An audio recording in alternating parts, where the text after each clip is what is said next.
Kaisar Naga Abadi Chapter 3771 Bahasa Indonesia. Bab 3771, Tekanan Tidak Cukup. Lu Ming mengerahkan seluruh tenaganya. Setiap sel dalam tubuhnya bergetar. Energi tabu dalam setiap sel saling terkait satu sama lain. Kekuatan 60 triliun sel yang terhubung menjadi satu. Pada saat yang sama, teknik rahasia di selnya juga terkumpul, tetapi tidak kentara.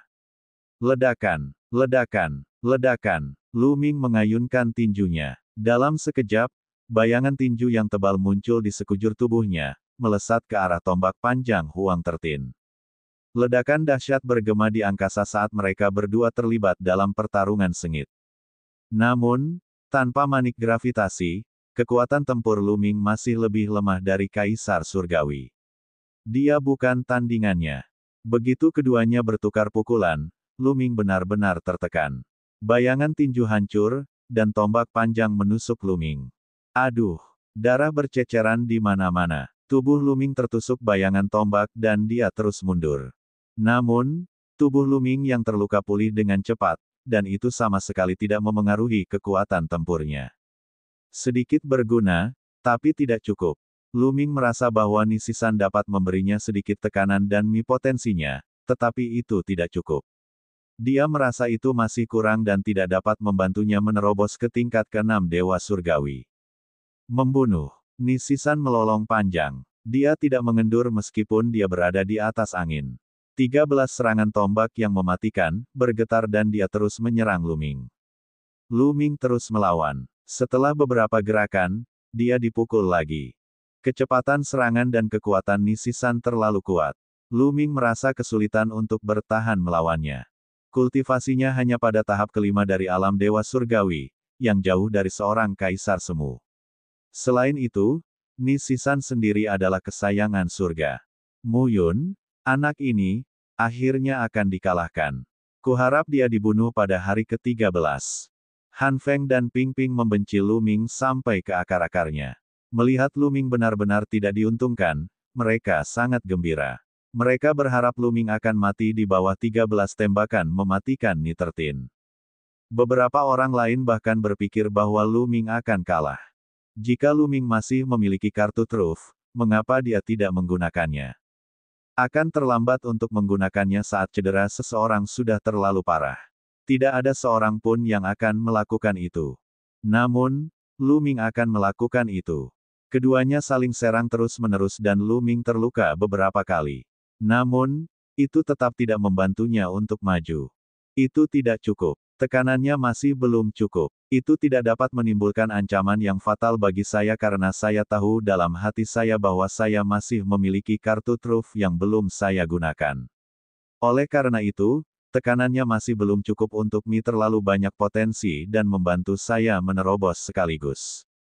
Jika aku ingin menerobos, aku masih harus bergantung pada prefektur matahari ungu dan ROC angin. Kalau begitu, aku tidak perlu lagi menguji mereka.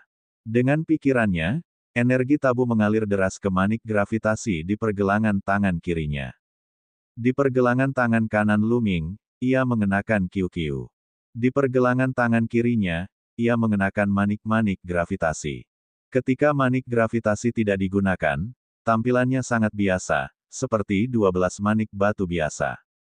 Asyik, 2 manik gravitasi bersinar dengan cahaya redup dan terbang keluar.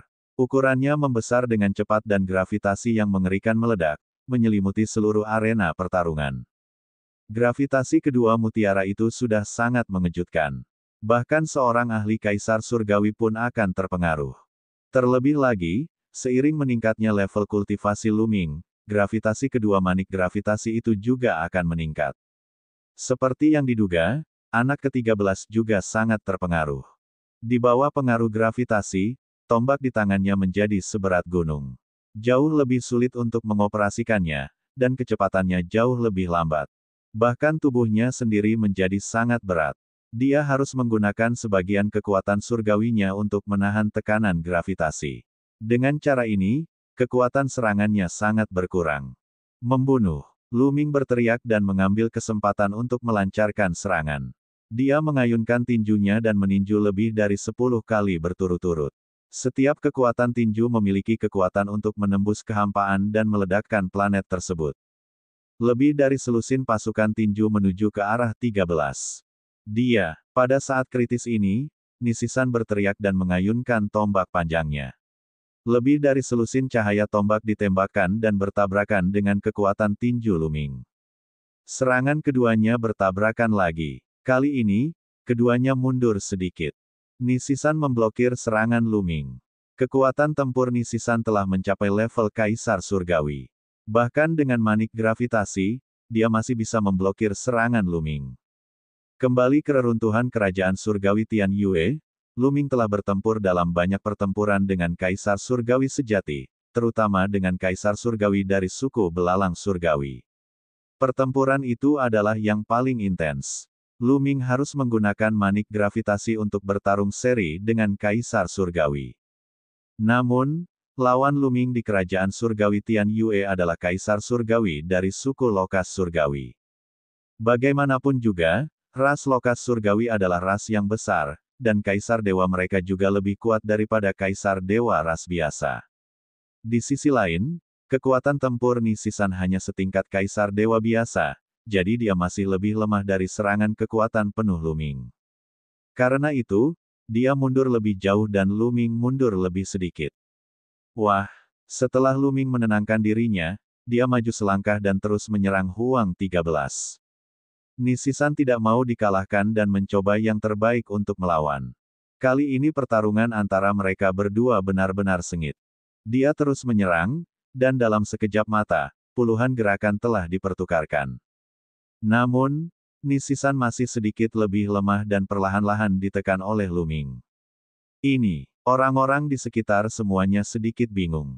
Sebelumnya, mereka menduga bahwa Lu-Ming masih memiliki kartu truf yang belum pernah digunakannya. Mereka tidak menyangka bahwa dia benar-benar memilikinya. Bagaimanapun, harta adalah bagian dari dirinya.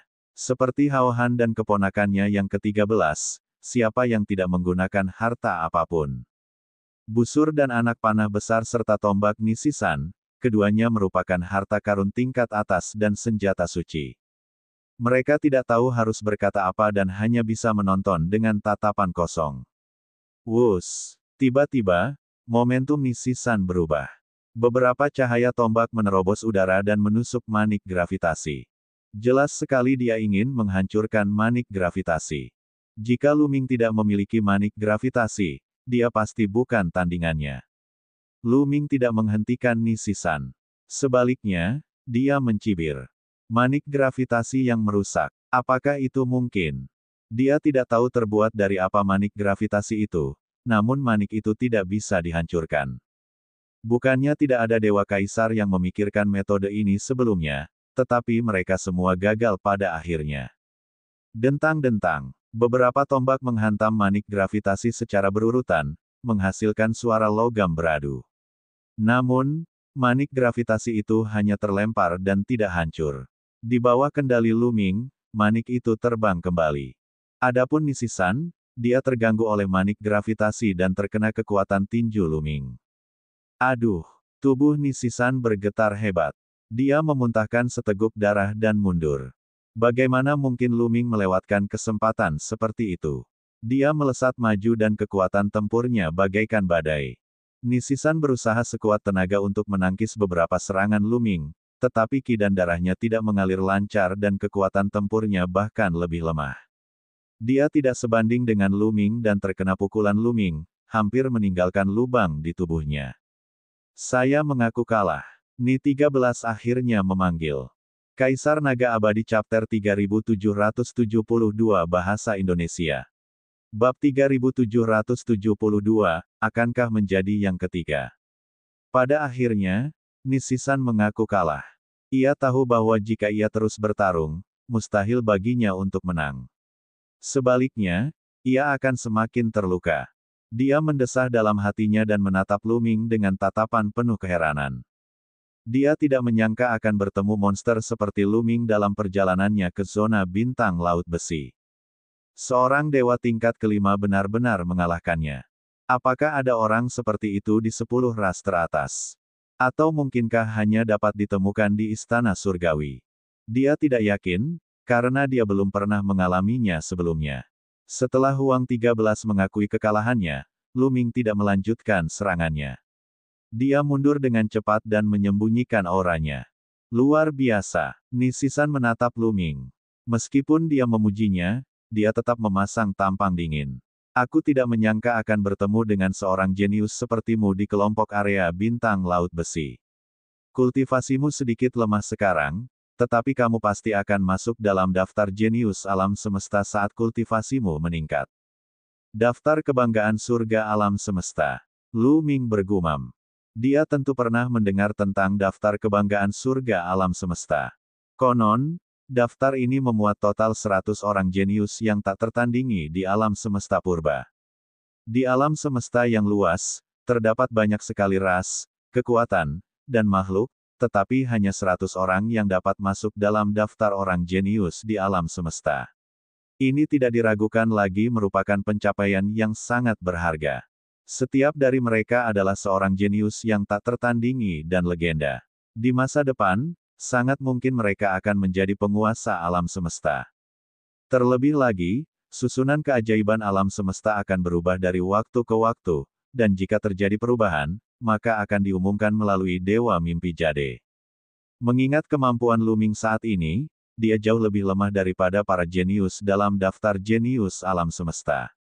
Namun, kemampuan Lu Ming untuk melawan mereka yang berada di atas levelnya terlalu kuat. Ketika level kultivasinya meningkat, dia pasti akan berada di antara mereka. Kata-kata Nitertin merupakan evaluasi yang sangat tinggi. Terima kasih banyak. Lu Ming tersenyum tipis. Lu Ming telah memenangkan pertempuran ini. Hahaha, Master Sekte Wang tidak dapat menahan tawanya. Dia tidak menyangka Lu Ming akan mengalahkan Ni 13. Akankah Lu Ming mampu mengalahkan Hao Han? Bahkan jika dia tidak dapat mengalahkan mereka, Lu Ming setidaknya akan berada di peringkat keempat. Ini karena selain beberapa orang ini, tidak ada orang lain yang dapat menandingi Lu Ming. Lu Ming bisa menang sedikitnya 5 ronde.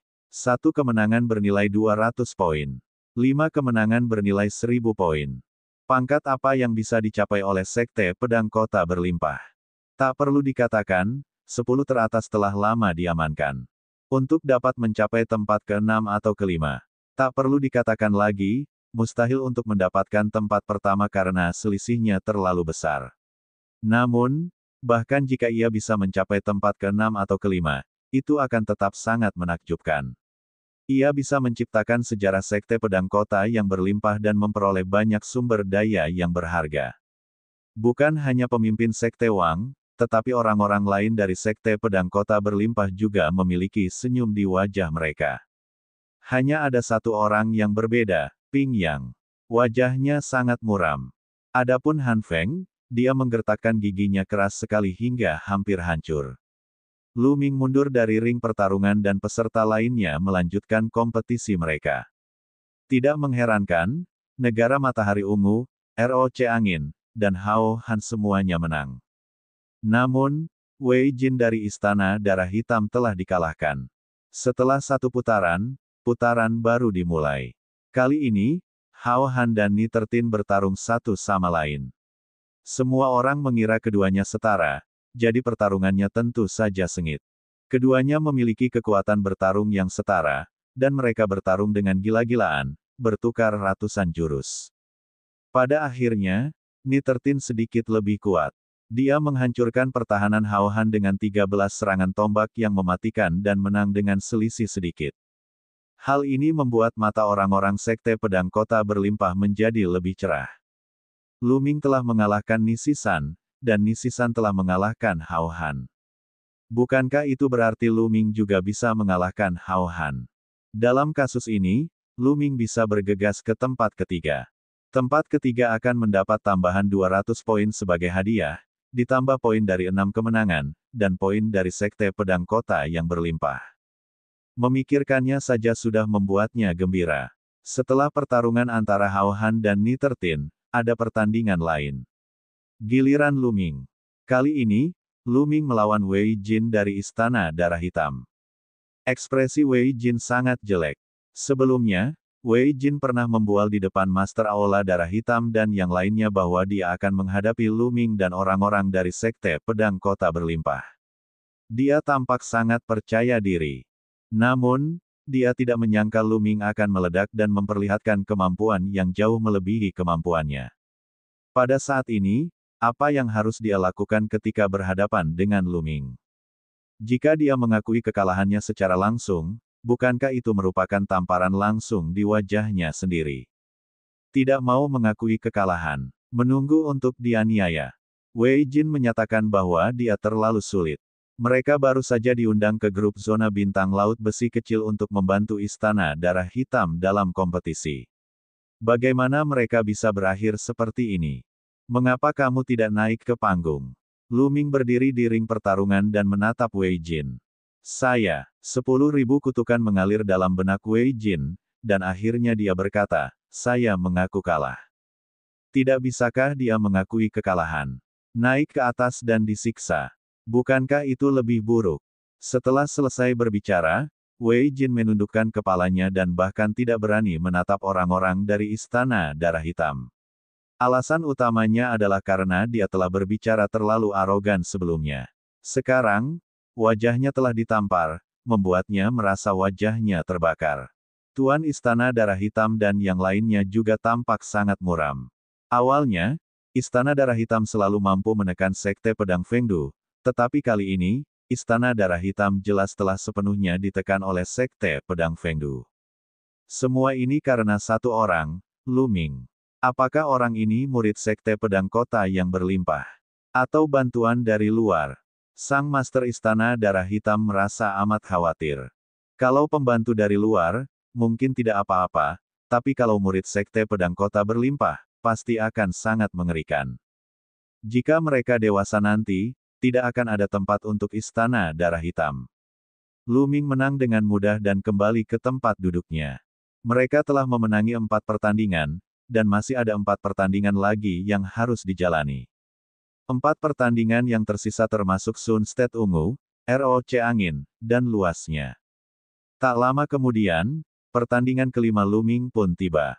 Kali ini, lawannya adalah Hao Han. Kekuatan tempur Hao Han hampir sama dengan Ni-13, dan dia telah mengambil posisi bertahan segera setelah dia bergerak.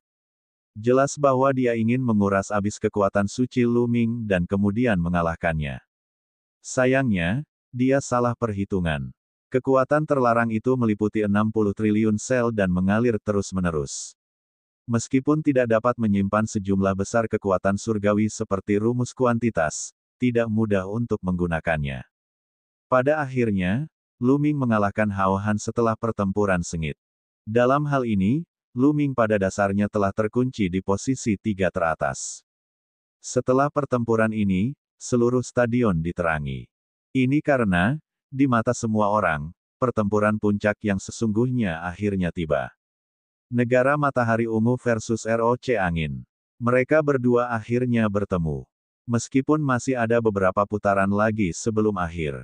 Tetapi di mata semua orang, ini adalah pertempuran terakhir. Siapapun yang menang antara Negara Matahari Ungu dan Negara ROC yang berangin akan menjadi juara kompetisi ini. Di sisi lain, yang kalah akan menjadi yang kedua. Tanpa kata-kata yang tidak perlu, pertarungan hebat pun terjadi di antara keduanya. Kaisar Naga Abadi Chapter 3773 Bahasa Indonesia. Bab 3773, Jangan menunjukkan belas kasihan. Pertarungan antara Negara Matahari Ungu dan Negara ROC Angin pun dimulai. Dia mengerahkan segenap kemampuannya dalam serangan pertamanya. ROC Angin telah berubah menjadi roh angin, sementara Negara Matahari Ungu hampir seluruhnya berubah menjadi matahari ungu. Pada puncak pertempuran, Negara Matahari Ungu menangkap seberkas cahaya ungu dari langit berbintang yang jauh, yang tidak dapat diprediksi. Dengan cahaya ini, ia segera menguasai dan menekan angin ROC. Ki ungu terbit dari timur. Beberapa generasi tua berseru kaget, mengenali serangan yang mengerikan ini. Pada akhirnya, Feng ROC dan Prefektur Matahari Ungu bertarung lebih dari 200 jurus. Prefektur Matahari Ungu mengalahkan Feng ROC dengan bantuan Ki Ungu yang naik dari timur. 3 teratas sudah keluar. Pertama, Prefektur Matahari Ungu. Kedua, ROC Angin. Ketiga, Penggembala Awan. Meskipun masih ada 3 babak lagi dalam kompetisi dan belum berakhir, namun penonton sudah mulai memeringkat semua orang. Tidak seorang pun mengira bahwa Lu Ming dapat menang melawan negara Matahari Ungu dan negara Angin. Lu Ming seharusnya mengerahkan seluruh kemampuannya dan tidak boleh memiliki kartu truf lagi. Banyak organisasi telah mulai menghitung poin dan cara memilih planet sumber daya setelah kompetisi. Pemimpin Sekte Wang juga sama. Dia diam-diam menghitung peringkat apa yang akan didapatkan Sekte Pedang Kota yang berlimpah kali ini. Tempat kelima, jantung Master Sekte Wang berdebar kencang. Tempat kelima, ini adalah peringkat yang bahkan tidak berani ia impikan. Setelah perjanjian sumber daya, 18 pasukan akan memilih planet sumber daya mereka berdasarkan peringkat mereka. Juara pertama dapat memilih 3 planet sumber daya. Setelah juara pertama memilih 3, giliran juara kedua untuk memilih 3 planet sumber daya. Ini berlanjut. Semakin tinggi peringkatnya, semakin baik planet dengan sumber daya terbaik. Semakin tinggi peringkatnya, semakin baik sumber dayanya.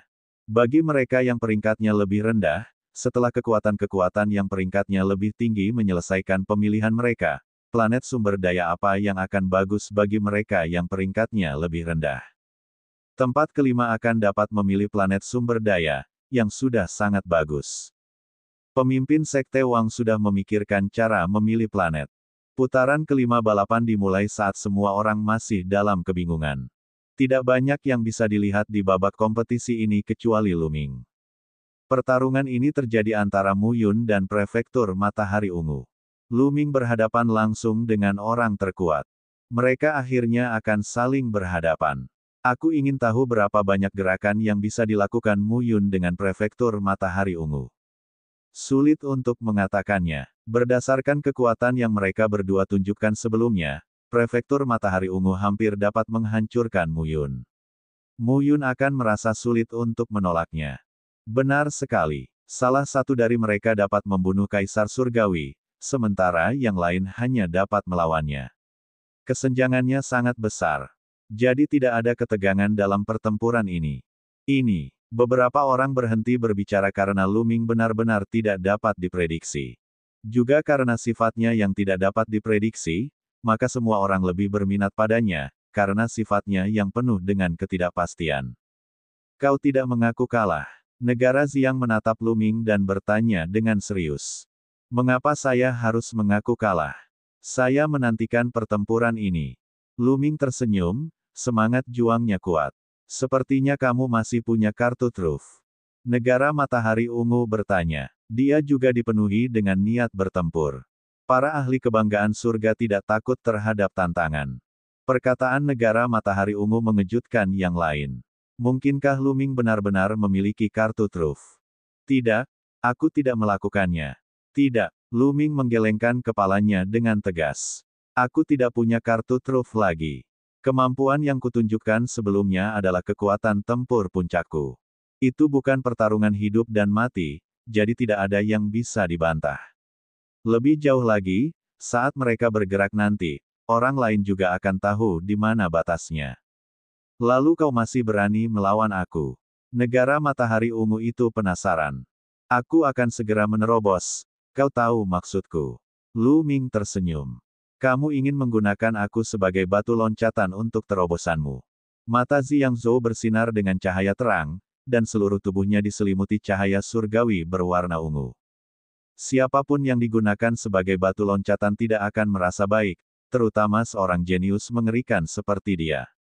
Yang lainnya juga tercengang. Lu Ming sebenarnya ingin menggunakan negara Matahari Ungu sebagai batu loncatan untuk sebuah terobosan. Berani sekali. Dia sedang bermain api. Kamu salah paham. Aku tidak bermaksud menggunakanmu sebagai batu loncatan. Hanya saja kamu kuat dan bisa memberiku banyak tekanan. Tidak ada orang lain yang bisa melakukannya. Lu Ming sangat lugas. Para tokoh yang pernah bertarung dengan Lu Ming sebelumnya tersipu malu. Kata-kata Lu Ming terlalu menyakitkan. Mereka bahkan tidak bisa menekan Lu Ming. Kau harus tahu bahwa kau sedang bermain api. Aku tidak akan menunjukkan belas kasihan padamu. Kata negara Ziyang. Jangan menunjukkan belas kasihan. Lu Ming tersenyum. Kalau begitu, mari kita mulai. Pada saat itu, Master Sekte Tian Hong mengumumkan. Ledakan. Lu Ming mengambil langkah pertama. Dia tidak berani ceroboh dalam menghadapi negara Matahari Ungu. Formula pertempuran melipat gandakan kekuatan pertempurannya sebanyak 5, diaktifkan. Manik gravitasi, aktifkan. Dalam sekejap, Lu Ming menggunakan kekuatan tempur terkuatnya. Ia berubah menjadi kilatan cahaya dan bergegas menuju prefektur Matahari Ungu. Ledakan, ledakan, ledakan. Dalam sekejap mata, Lu Ming telah melancarkan ratusan pukulan. Ratusan kekuatan tinju menembus kehampaan dan menutupi langit saat menghantam prefektur Matahari Ungu. Tubuh negara Matahari Ungu juga dipenuhi dengan cahaya cemerlang, dan cahaya surgawi ungu menyelimutinya. Tinju Dewa Matahari Ungu. Mati! Ziyangzu berteriak dan juga melayangkan pukulan. Kekuatan tinjunya berbeda dari Lu Ming. Itu adalah Matahari Ungu. Matahari Ungu menggantung tinggi di langit. Dalam sekejap, 9 matahari ungu menekan Lu Ming. 9 matahari ungu menekan langit dan kekuatan tinju Lu Ming runtuh terus-menerus. Energi yang tersisa dari 9 matahari ungu terus menghancurkan Lu Ming. Asyik. Pada saat ini, gravitasi yang kuat tiba-tiba menekan ke bawah. 9 matahari ungu ditekan oleh gravitasi yang kuat dan berguncang. Seperti sisa api yang tertiup angin, ia dengan cepat dipadamkan oleh angin. Pada saat yang sama, gravitasi yang kuat juga menyelimuti negara matahari berwarna ungu. Gravitasi. Sedikit gravitasi ini tidak bisa menjebakku. Negara Matahari Ungu mengeluarkan teriakan panjang dan menggoyangkan lengannya. Ki ungu bangkit dan melawan gravitasi yang meledak-ledak. Terdengar suara mendesis dan bahkan percikan api. Asyik. Negara Matahari Ungu menerobos gravitasi dan menyerang Lu Ming. Negara itu mengayunkan tinjunya dan Matahari Ungu menghantam Lu Ming. Matahari ungu jenis ini sangat mengerikan. Jika ditembakkan ke langit berbintang, ia akan tampak seperti bintang sungguhan. Tidak hanya suhunya yang sangat tinggi, tetapi juga memiliki daya tembus yang mengerikan. Namun, Lu Ming sama sekali tidak takut. Dia melangkah maju dan menyerbu. Dia mengayunkan tinjunya dan menyerang dengan sekuat tenaga. Bang bang bang. Tidak ada gerakan aneh yang tidak perlu. Serangan-serangan dahsyat itu saling bertabrakan, menghasilkan ledakan yang mengerikan. Dalam sekejap, keduanya saling bertukar lusinan gerakan. Dalam hal kekuatan tempur, negara bagian Matahari Ungu memang berada di atas Lu Ming. Namun, Lu Ming menggunakan manik gravitasi untuk menekan negara bagian Matahari Ungu. Seperti yang lainnya, negara bagian Matahari Ungu harus menggunakan sejumlah besar kekuatan surgawi untuk menahan gravitasi. Oleh karena itu, dia tidak dapat melakukan apapun terhadap Lu Ming untuk saat ini. Keduanya bertarung dengan sengit tanpa mundur. Wah! Tinju Ziyangzu tiba-tiba berubah menjadi jari dan dia menunjuk. Kecepatannya tiba-tiba meningkat dan dia menunjuk bahu Lu Ming, membuat lubang berdarah di sana. Namun, kekuatan Lu Ming tidak terpengaruh sama sekali. Dia mengambil kesempatan itu untuk meninju dada negara Ziyang. Kaisar Naga Abadi Chapter 3774 Bahasa Indonesia. Bab 3774, mendekati terobosan. Pukulan Lu Ming mendarat di dada Ziyangzu. Namun, seluruh tubuh Ziyangzu diselimuti cahaya ungu. Cahaya ini bukan hanya hiasan, namun juga memiliki efek perlindungan yang kuat. Ses! Tinju Lu Ming dan cahaya ungu saling bergesekan dengan keras dan sangat menusuk telinga. Namun, pada akhirnya, Lu Ming berhasil menembus cahaya ungu dan tinjunya mendarat tepat di dada negara Ziyang. Wah! Sebuah lubang berdarah terbuka di dada negara Ziyang, dan darah mengalir keluar. Namun, pertahanannya sungguh luar biasa. Pukulan Lu Ming hanya melukai otot dan tulangnya, tidak mengenai jantungnya. Keduanya mundur pada saat yang sama. Hebat, Anda menukar cedera dengan cedera. Dalam perjanjian sumber daya ini, Anda adalah orang pertama yang menyakiti saya. Untuk menunjukkan rasa hormat, saya akan menggunakan kekuatan penuh saya. Keadaan Ziyang berbicara, matanya bersinar dengan cahaya ungu dan semangat juangnya membara. Dia tidak pernah terluka dalam pertempuran dengan angin ROC sebelumnya. Ini karena ROC angin tidak berani menggunakan metode perdagangan cedera semacam ini. Namun, Lu Ming tidak peduli. Dia memiliki fisik masokis sekarang. Dia mungkin memiliki banyak kesempatan untuk dipukuli di masa depan. Dia sudah terbiasa dengan hal itu. Pokoknya, dia bisa meningkatkan kultivasinya. Ia menghibur dirinya sendiri dalam hati, berpikir bahwa orang lain tidak akan bisa mendapatkan kesempatan seperti itu meskipun mereka menginginkannya. Jika mereka bisa mendapatkannya, mereka mungkin akan menangis dan memohon untuk dimaafkan. Memikirkan hal ini, Lu Ming merasa jauh lebih nyaman. Ayo, di mana Qi Ungu yang terbit di timur? Jangan coba menyembunyikannya. Lu Ming berkata dengan keras, menantikannya. Qi Ungu terbit dari timur. Negara matahari ungu itu melolong panjang dan mengambil serangkaian langkah aneh. Mereka mengulurkan tangan dan meraih kekosongan. Tiba-tiba, gas ungu terbang dari kekosongan yang tak berujung. Tidak seorang pun tahu dari mana asalnya, tetapi itu sangat misterius. Gas ungu ditangkap oleh negara matahari ungu dan berubah menjadi pedang panjang.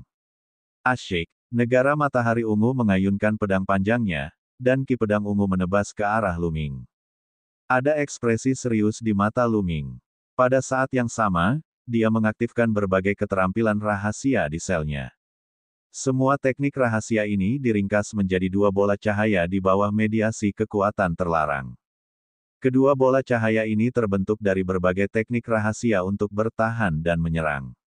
Mereka hanya bisa melakukannya dengan cara ini di bawah pengaruh kekuatan terlarang. Ledakan. Lu Ming melayangkan pukulan dan bertabrakan dengan pedang Qi Ungu. Pada saat ini, Lu Ming dapat dengan jelas mendengar suara ledakan yang berasal dari bola cahaya di tangannya. Itu adalah suara dari banyak keterampilan rahasia yang dihancurkan. Lu Ming merasakan sebuah kekuatan yang amat dahsyat dan tajam menghantam tinjunya. Tubuhnya gemetar dan dia tidak bisa menahan diri untuk mundur. Pada saat yang sama, dia merasakan sakit yang membakar di tinjunya. Lu Ming melihatnya dan menyadari ada luka dalam di tinjunya. Luka itu menembus tulang-tulangnya dan darah mengalir keluar. Dengan kemampuan pemulihannya yang kuat, luka-lukanya cepat sembuh. Namun, Lu Ming masih diam-diam terkejut. Negara matahari ungu memiliki serangan yang begitu kuat. Bola cahaya yang baru saja dia gunakan berisi segala macam teknik rahasia bertahan dan menyerang, tetapi tetap saja rusak dan melukainya. Lumayan, lagi. Keadaan Zi yang terkejut melihat Lu Ming mengangkat pedangnya. Dengan lolongan panjang, pedang panjang yang dibentuk oleh Qi Ungu di tangannya berubah lagi, berubah menjadi dua awan Qi Ungu yang melilit tinjunya. Sosoknya berkelebat dan dia cepat-cepat menerkam Lu Ming sambil mengayunkan tinjunya terus-menerus. Itu adalah tinju Dewa Matahari Ungu, lagi, dan banyak matahari ungu terbentuk. Akan tetapi, kali ini, tinju Dewa Matahari Ungu mendapat dukungan dari Qi Ungu yang terbit dari timur, dan kekuatannya meningkat pesat. Ledakan. Matahari ungu menghantam Lu Ming. Ia berusaha sekuat tenaga untuk melawan, tetapi matahari ungu terlalu kuat. Lu Ming terlempar. Sinar matahari ungu itu bagaikan jarum baja yang menusuk tubuh Lu Ming. Terlebih lagi, jarum baja itu sangat panas. Butiran-butiran darah halus muncul dari tubuh Lu Ming dan langsung menguap. Rasa sakit menjalar ke seluruh tubuhnya. Sebelum dia bisa bereaksi, serangan negara matahari ungu datang lagi. Beberapa matahari ungu menekan ke arah Lu Ming. Matahari ungu bersinar terang. Di bawah sinar matahari ungu, Lu Ming tampak sangat kecil. Lu Ming mengeluarkan desisan panjang. Dia tidak takut saat mencoba melawan. Namun, teknik Qi Ungu Timur dari negara matahari ungu telah meningkatkan kekuatan tempur mereka ke puncak dan sepenuhnya melampaui Lu Ming. Bahkan dengan kekuatan penuh Lu Ming, sulit baginya untuk melawan. Dia terus mundur dan tubuhnya diwarnai merah dengan darah. Kekuatan hidup Lu Ming sangat ulet. Kemampuan bertahan dan pemulihannya luar biasa. Jika itu orang lain, mereka pasti sudah kalah. Mu Yun akan dikalahkan. Dia akhirnya tidak mampu melawan langit dan tidak sebanding dengan negara matahari ungu. Lagi pula, perbedaan kekuatan tempurnya terlalu besar. Ketika kekuatan tempur prefektur matahari ungu dinaikkan ke puncaknya, itu sudah dapat membunuh Kaisar Surgawi tingkat pertama yang normal. Pada akhirnya, Mu Yun hanya seorang Dewa Langit kelima. Banyak orang berdiskusi dan ada pula yang mendesah. Kekuatan tempur Lu Ming telah membuat mereka takjub dan mereka pun mengaguminya. Oleh karena itu, beberapa orang diam-diam merasa sangat disayangkan. Jika kultivasi Lu Ming lebih kuat, dia mungkin benar-benar dapat mengalahkan negara Matahari Ungu. Namun sekarang, itu saja tidak cukup. Tentu saja, ini merupakan hal yang baik bagi Han Feng dan Ping Ping. Mereka mengepalkan tangan dengan gugup, mata mereka tertuju pada arena pertarungan. Mereka terus berdoa dalam hati, berdoa agar prefektur Matahari Ungu dapat membunuh Lu Ming. Setidaknya, dia harus melumpuhkan Lu Ming. Ini karena kekuatan tempur Lu Ming telah membuat mereka bingung. Sayangnya, apa yang ingin mereka lihat tidak muncul. Keuletan Lu Ming luar biasa kuatnya. Dia jelas dalam posisi yang sangat tidak menguntungkan dan benar-benar tertekan. Tubuhnya berlumuran darah dan luka-lukanya semakin parah, tetapi dia bertahan. Apakah kamu ingin melanjutkan? Jika kamu terus bertarung, kamu mungkin akan menderita cedera yang tidak dapat disembuhkan, yang akan sangat merugikan kultivasimu di masa depan. Negara Matahari Ungu berbicara. Dia bukan orang yang berpikiran sempit. Meskipun dia iri dengan kekuatan tempur Lu Ming, dia tidak cemburu. Dia tidak ingin melihat seorang jenius seperti Lu Ming lumpuh karena tangannya.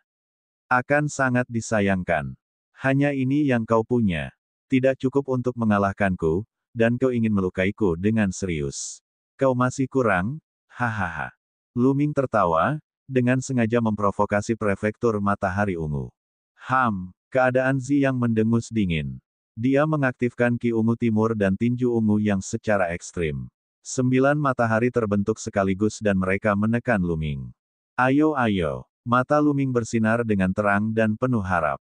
Cepat sekali. Dia akan segera menerobos. Setelah pertempuran hebat tadi, potensi dalam tubuhnya terus-menerus Dia merasa bahwa dia tidak jauh dari menerobos ke tingkat ke-6 Dewa Surgawi. Dia hanya tinggal sedikit lagi untuk bisa menembusnya. Terhadap serangan ganas dari prefektur Matahari Ungu, dia memperlihatkan ekspresi gila. Dia tidak menghindar, dia malah menyerang ke arah 9 matahari. Apa yang dia lakukan? Kamu mencari kematian.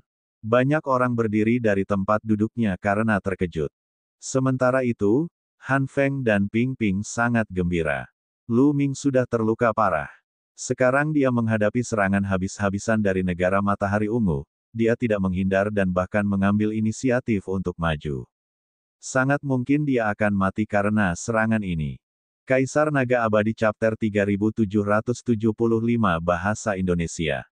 Bab 3775, Terobosan, Dewa Surgawi tingkat ke-6.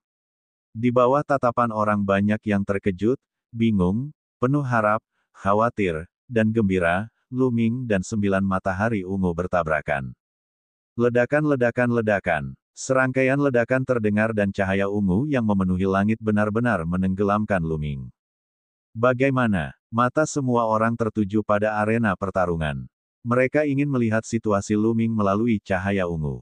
Asyik. Saat berikutnya, sebuah sosok terbang keluar dari cahaya ungu dan mendarat dengan keras di ring pertarungan. Itu Lu Ming. Hati semua orang bergetar. Mata mereka tertuju pada Lu Ming, tidak tahu apakah dia masih hidup atau sudah meninggal. Dia tidak mati, dia masih bernapas. Seseorang berteriak. Namun, luka-lukanya sangat serius. Sepertinya Lu Ming telah dikalahkan. Sosok yang terbang itu memang Lu Ming. Luka-lukanya memang sangat serius, tetapi tidak separah yang dipikirkan orang lain. Luka-lukanya pulih dengan cepat, dan kekuatan tempurnya masih pada puncaknya. Selain itu, sebagian potensinya telah terstimulasi. Kemacetannya telah terpecahkan. Ledakan, aura yang kuat meledak dari tubuhnya, dan cahaya surgawi menyelimuti Lu Ming. Potensi yang disimpannya dalam sel-selnya telah diaktifkan, dan luka-lukanya sembuh dengan kecepatan yang mencengangkan. Auranya pun semakin lama semakin kuat. Dewa tingkat 6, dia telah berhasil menerobos. Apa? Semua orang di tempat kejadian berdiri dari tempat duduk mereka, mata mereka terbelalak karena tidak percaya. Lu Ming benar-benar berhasil menembus level berikutnya setelah terluka dalam pertempuran besar. Ini adalah wilayah kekuasaan Dewa Surgawi, dia juga bisa menggunakan metode semacam ini untuk menerobos. Banyak orang merasa pikirannya akan meledak, tidak mampu mengikuti iramanya. Tidak mungkin, ini tidak mungkin. Itu palsu, palsu. Yang paling heboh adalah Han Feng dan Ping Ping. Keduanya mulai berteriak histeris, seolah-olah mereka sudah gila. Adapun pemimpin Sekte Wang, Han Ziling, dan yang lainnya, mulut mereka terbuka lebar dan mereka benar-benar tercengang. Merupakan hal yang umum bagi para kultivator di bawah alam dewa untuk berhasil dalam pertempuran. Banyak jenius yang dapat melakukannya. Akan tetapi di alam dewa yang surgawi, menerobos dalam pertempuran besar, itu sangat, sangat jarang, hampir tidak ada. Terobosan ke alam dewa surgawi bukanlah hal yang mudah. Siapa yang tidak mengalami masa akumulasi yang panjang? Setelah mengumpulkan cukup banyak, mereka bahkan harus memilih waktu khusus untuk memasuki pengasingan tertutup dan baru setelah masa percobaan yang panjang mereka dapat menerobos. Terobosan Lu Ming adalah hal sepele, namun dia berhasil. Bagaimana itu mungkin? Negara Matahari Ungu juga tidak percaya. Cahaya ungu di sekujur tubuhnya bergetar, menunjukkan betapa terkejutnya dia. Sebelumnya, saat Lu Ming berkata bahwa dia ingin meminjam kekuatannya untuk memaksakan diri menerobos batasannya, dia berpikir bahwa itu menggelikan dan bahwa Lu Ming hanya bersikap sombong. Dia tidak menyangka Lu Ming akan berhasil. Dia sebenarnya telah menjadi batu loncatan bagi Lu Ming. Lu Ming telah menggunakannya sebagai batu loncatan untuk menerobos kultivasinya. Meskipun negara Matahari Ungu memiliki karakter yang baik, mata mereka dipenuhi dengan cahaya dingin. Memangnya kenapa kalau aku sudah berhasil? Ki Ungu yang naik ke timur, lagi. Negara Matahari Ungu mengeluarkan raungan panjang, maju beberapa langkah, dan membentuk segel misterius dengan kedua tangannya. Suara mendesing. Di langit, aliran Ki Ungu lainnya terbang mendekat. Negara Matahari Ungu sesungguhnya mampu menarik Ki Ungu. Saat Ki Ungu berkumpul, cahaya ungu di tubuh prefektur Matahari Ungu menjadi lebih intens. Dia melangkah maju dan mengayunkan tinjunya. Matahari ungu menggantung tinggi di langit dan menekan Lu Ming. Bagus. Lu Ming mengeluarkan desisan panjang. Dia baru saja menembus tahap ke-6 alam dewa surgawi dan kekuatannya meningkat pesat. Dia merasa seluruh tubuhnya memiliki kekuatan yang tak ada habisnya. Dia menyerang dan melayangkan pukulan. Ledakan. Udara meledak saat kekuatan tinju yang dahsyat bertabrakan dengan matahari ungu, menciptakan ledakan yang memekakkan telinga. Kekuatan itu menyapu ke segala arah seperti badai. Wah, kali ini, matahari ungu hancur berkeping-keping oleh pukulan Lu Ming. Sosok Lu Ming hanya bergoyang sedikit. Ekspresi wajah Purple Sun berubah. Kekuatan surgawi meledak dan tinju surgawi Purple Sun diluncurkan terus-menerus. Sebanyak 9 Purple Sun menghantam Lu Ming. Sinar cahaya ungu yang tak terhitung jumlahnya melesat ke arah Lu Ming seperti pedang tajam. Namun, Lu Ming mengendalikan manik gravitasi dan melepaskan gaya gravitasi yang kuat. Seiring meningkatnya level kultivasi Lu Ming, kekuatan gravitasi di kedua manik gravitasi itu menjadi jauh lebih kuat dari sebelumnya. Di bawah gravitasi yang berat, bahkan ring pertarungan pun bergetar pelan, seakan-akan tak sanggup menahan gravitasi dan akan jatuh dari langit. Cahaya ungu seperti pedang terus-menerus hancur oleh gravitasi. Bahkan 9 matahari ungu bergetar dan kekuatannya berkurang. Ledakan, ledakan, ledakan. Lu Ming menyerbu ke depan dan meninju terus-menerus. Peningkatan dalam kultivasi juga merupakan peningkatan dalam kekuatan tempur secara keseluruhan. Kekuatan terlarang lebih terkonsentrasi, sehingga kekuatan teknik rahasia secara alami lebih kuat. Lu Ming melancarkan beberapa ratus pukulan dalam sekejap, melawan matahari ungu. Ledakan-ledakan ledakan. Ledakan terus-menerus terdengar saat matahari ungu meledak satu demi satu. Pada akhirnya, ke-9 matahari dihancurkan oleh Lu Ming. Tubuh Lu Ming tidak berhenti saat ia terus bergegas menuju negara matahari ungu. Ekspresi wajah Purple Sun Zhou berubah drastis. Dia tidak menyangka bahwa kekuatan tempur Lu Ming akan meningkat begitu banyak setelah hanya satu level kultivasi. Namun, dia tidak takut. Dengan teriakan ringan, Ki ungu meledak dan matahari ungu mengembun satu demi satu.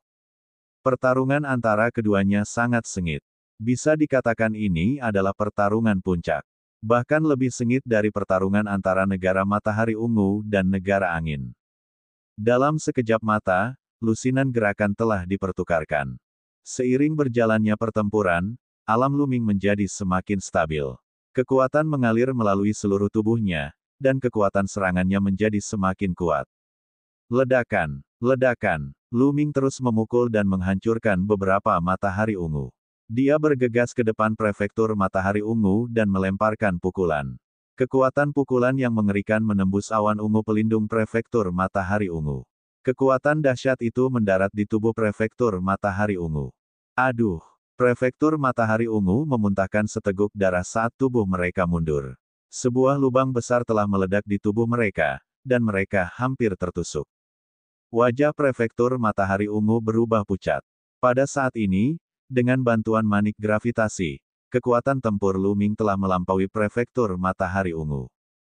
Sebelumnya, tanpa bantuan manik gravitasi, sulit bagi Luming untuk melawan ahli kaisar surgawi tingkat pertama biasa. Namun sekarang, setelah Luming berhasil mencapai dewa surgawi tingkat ke-6, bahkan tanpa manik gravitasi, ia dapat melawan kaisar surgawi tingkat pertama biasa. Dengan manik gravitasi, ia dapat membunuh kaisar surgawi seperti itu. Kekuatan tempurnya telah melampaui negara matahari ungu. Tentu saja, jika kekuatan tempur mereka sedikit lebih tinggi, mereka mungkin tidak menang dalam banyak kasus. Dalam pertarungan sesungguhnya, hal itu masih bergantung pada performa dan pengalaman bertempur seseorang. Namun, dalam hal pengalaman bertempur, berapa banyak generasi muda yang dapat dibandingkan dengan Luming? Selain di Jianyi, yang telah berjuang keluar dari dunia kecil dan memiliki pengalaman tempur yang sebanding, tidak banyak jenius dari klan besar di alam semesta purba yang dapat dibandingkan dengan Luming. Selain itu, Luming sangat berbakat dalam pertempuran. Selain itu, ia memiliki formula karakter pertempuran. Formula pertarungan tidak hanya dapat meningkatkan kekuatan tempur seseorang, tetapi semakin dalam pemahaman seseorang terhadapnya, semakin meningkat pula bakat bertarungnya. Kaisar Naga Abadi Chapter 3776 Bahasa Indonesia. Bab 3776, mendapat peringkat terlalu tinggi juga menyebalkan. Oleh karena itu, mengingat kekuatan tempur Luming lebih tinggi daripada negara Matahari Ungu, mustahil bagi negara Matahari Ungu untuk membalikkan keadaan dan mengalahkan Luming. Sebaliknya, mereka sepenuhnya ditekan oleh Luming. Serangan Luming bagaikan badai yang dahsyat, terus-menerus dan tak berujung. Gelombang demi gelombang, mereka menyerbu ke arah prefektur Matahari Ungu. Negara Matahari Ungu terluka dan berada dalam posisi yang tidak menguntungkan. Mereka hanya bisa bertahan dan tidak bisa melawan. Ini situasinya. Para petinggi pasukan utama saling berpandangan. Pemandangan ini benar-benar di luar dugaan mereka. Luming benar-benar akan mengubah kekalahan menjadi kemenangan. Sebelumnya, Luming berada dalam posisi yang sangat tidak menguntungkan. Hampir semua orang mengira Luming akan kalah. Ia bukan tandingan negara Matahari Ungu karena tingkat kultivasinya terlalu rendah. Dia tidak menyangka Luming bisa membuat terobosan di tengah pertempuran dan membalikkan keadaan dalam satu gerakan. Sekarang, dia memiliki keunggulan mutlak. Pertempuran ini penuh dengan liku-liku, dan para petinggi yang telah menghadapi badai hebat tidak dapat tenang. Adapun Han Feng, wajahnya pucat dan bibirnya bergetar, seolah-olah dia sedang bermimpi. Pemimpin Sekte Wang dan orang-orang dari Sekte Pedang Kota Berlimpah adalah kebalikannya.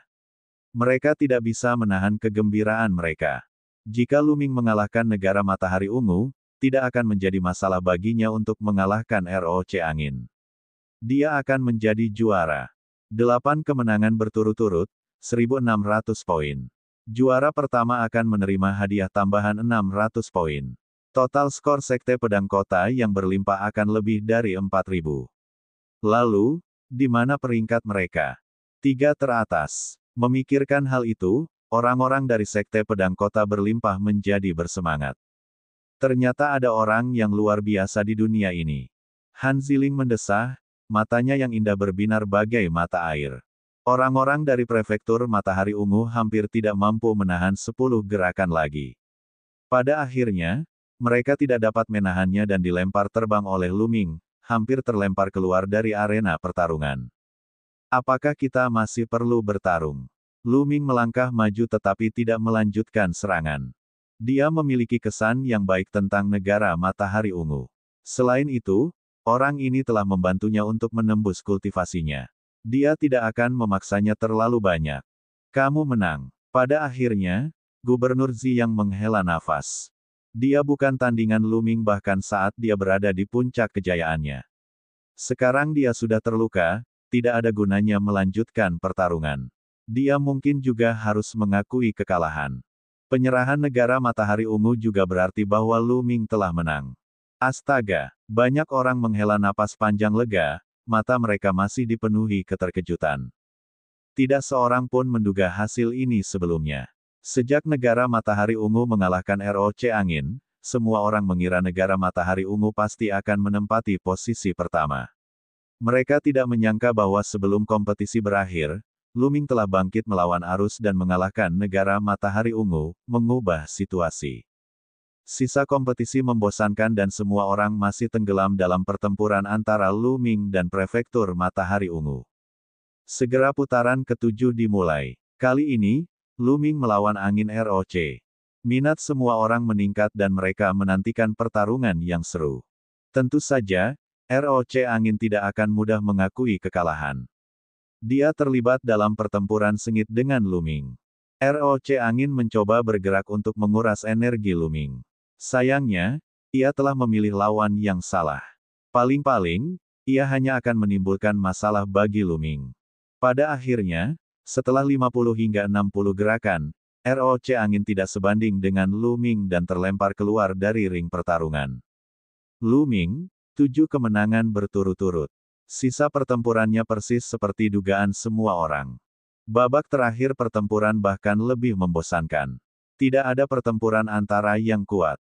Paragon yang tersisa langsung mengakui kekalahan saat ia menghadapi Lu Ming. Ketika yang lain menghadapi angin ROC dan negara Matahari Ungu, mereka juga mengakui kekalahan. Itu tidak menimbulkan gelombang apapun. Ketika pertempuran terakhir berakhir, perjanjian aliansi sumber daya pun berakhir. Sebagai Dark Horse, Lu Ming memenangkan tempat pertama dan memenangkan 8 pertandingan berturut-turut. Ia membantu Sekte Pedang Kota yang berlimpah meraih 8 kemenangan berturut-turut dan memperoleh 1.600 poin. Dan tempat pertama akan mendapat 600 poin. Purple Sunstead memperoleh tempat kedua dan mendapat 400 poin. Win ROC memperoleh tempat ketiga dan mendapat 200 poin. Kompetisi telah berakhir. Selanjutnya, tibalah saatnya untuk menghitung skor. Pemimpin Sekte Wang berjalan mendekat dengan penuh semangat. Di bawah tatapan iri dari pasukan lain, 18 pasukan mulai menguasai poin-poin tersebut. Pada akhirnya, Sekte Tianhong memenangkan tempat pertama seperti yang diharapkan, dengan tempat pertama secara total.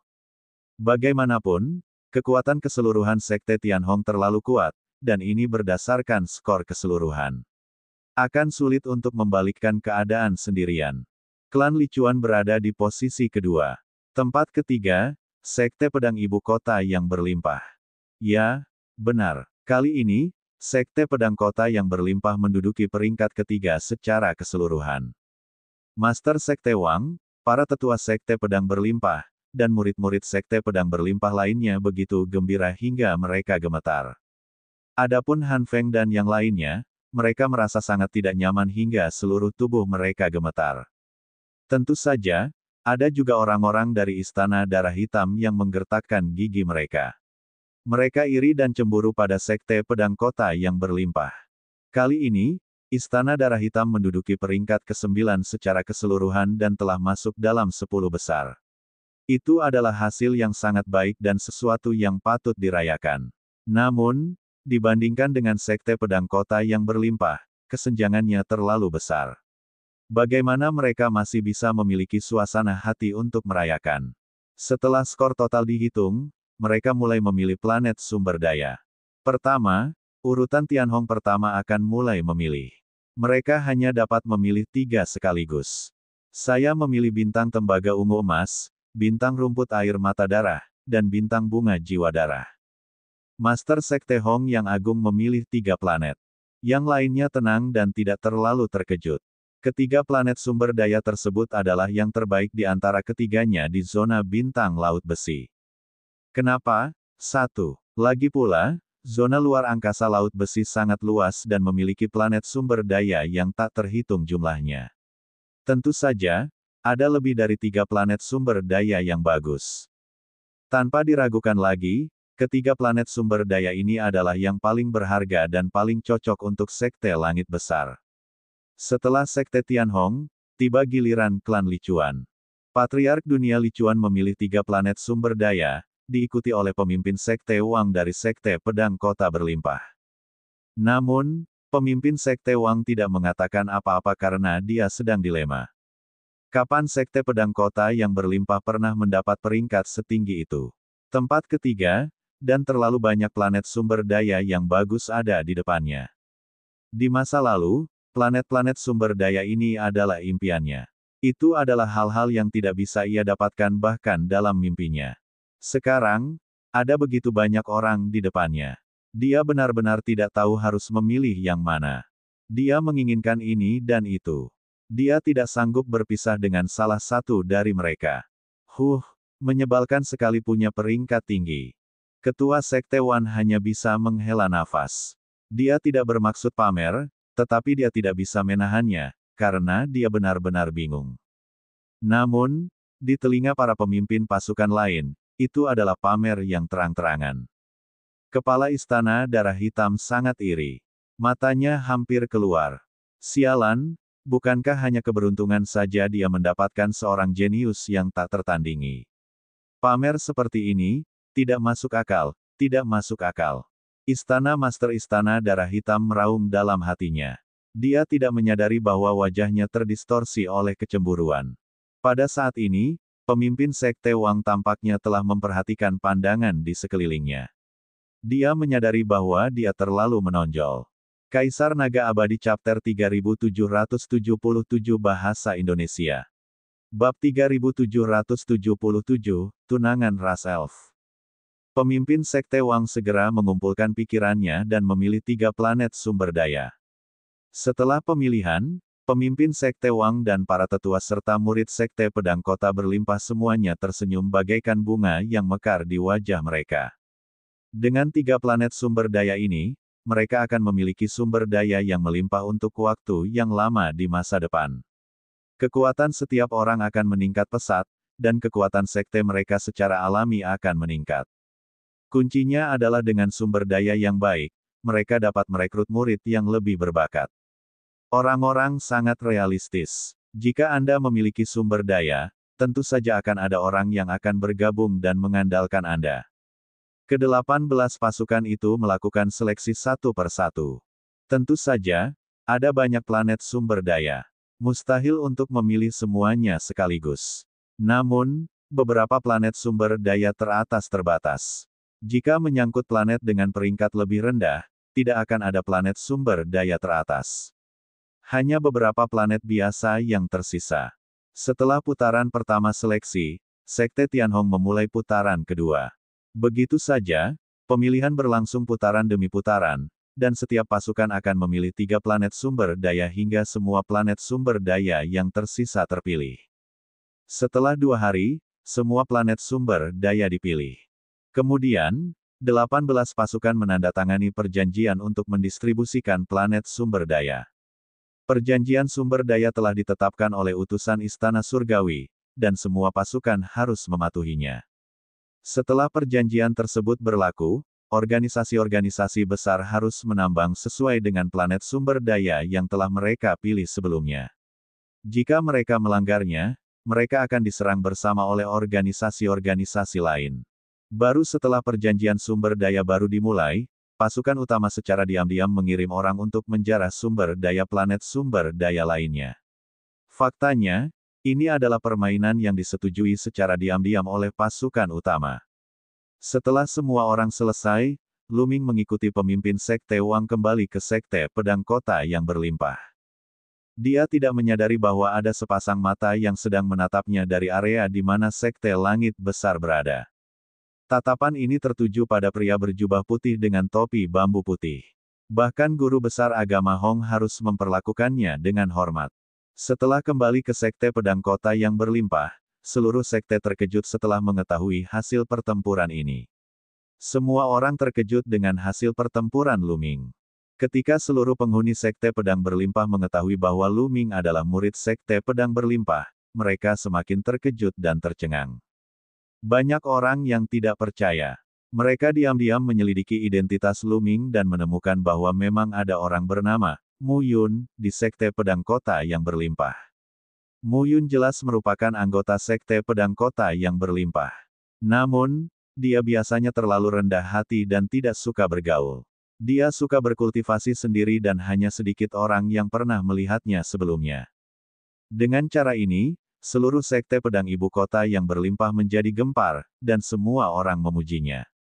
Tentu saja, ada banyak orang yang memuji Lu Ming, tetapi kebanyakan dari mereka memuji pemimpin Sekte Wang. Master Sekte Wang diam-diam telah membesarkan seorang kesayangan surga seperti Lu Ming, yang telah menggemparkan dunia.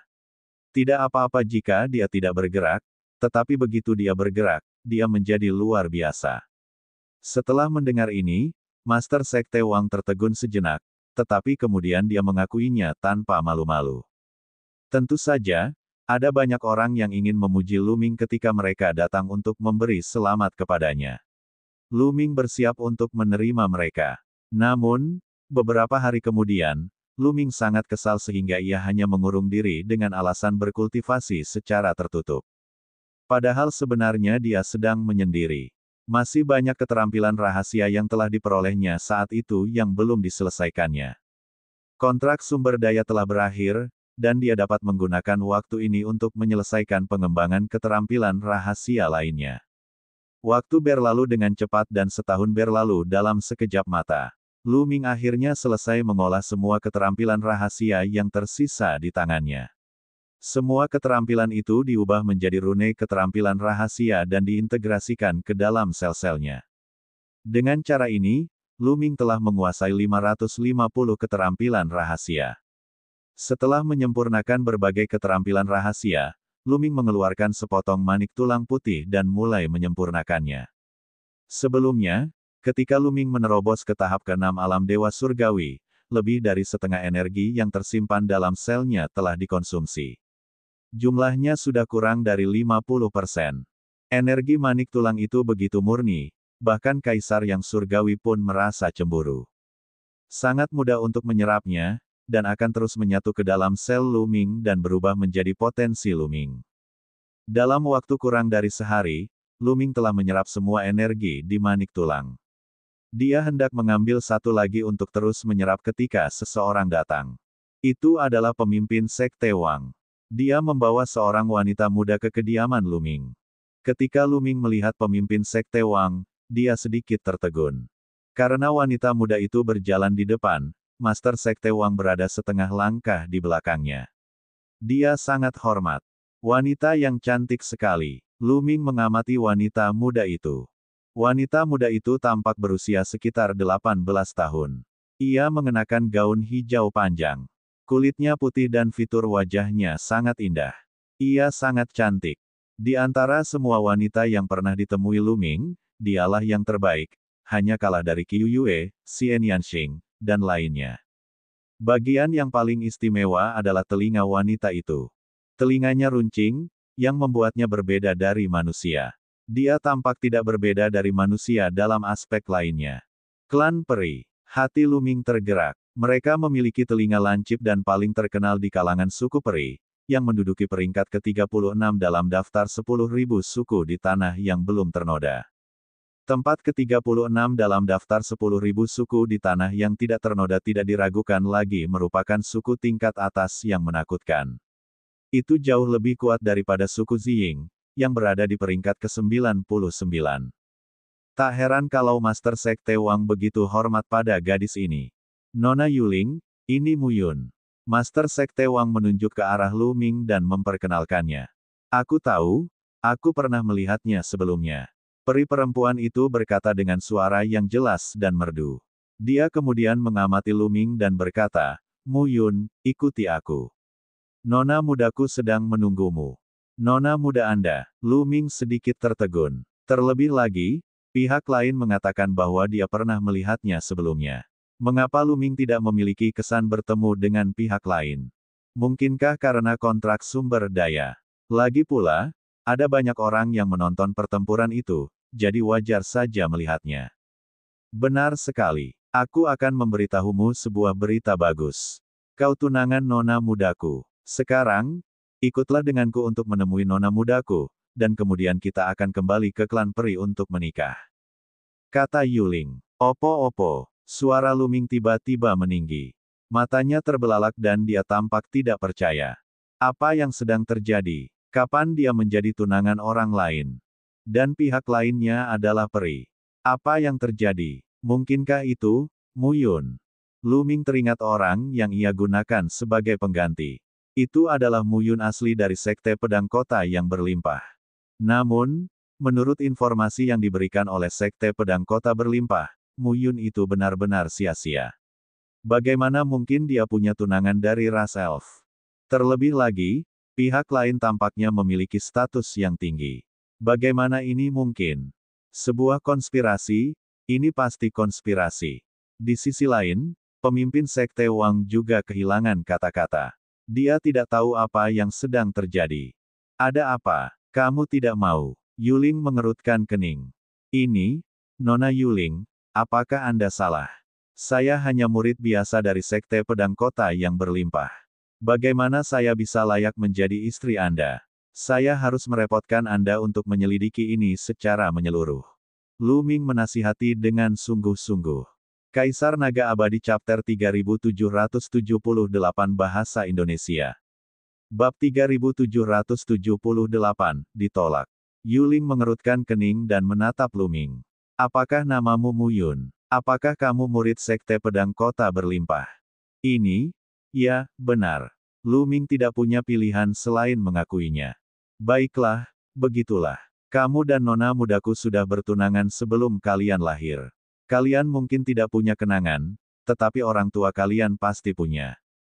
Kata Yuling. Itu, aku sendirian sekarang, dan aku belum pernah mendengar orang tuaku menyebutkan hal ini sebelumnya. Lagi pula, ada banyak orang dengan nama yang sama denganmu, Ling, jadi kupikir kau pasti telah melakukan kesalahan.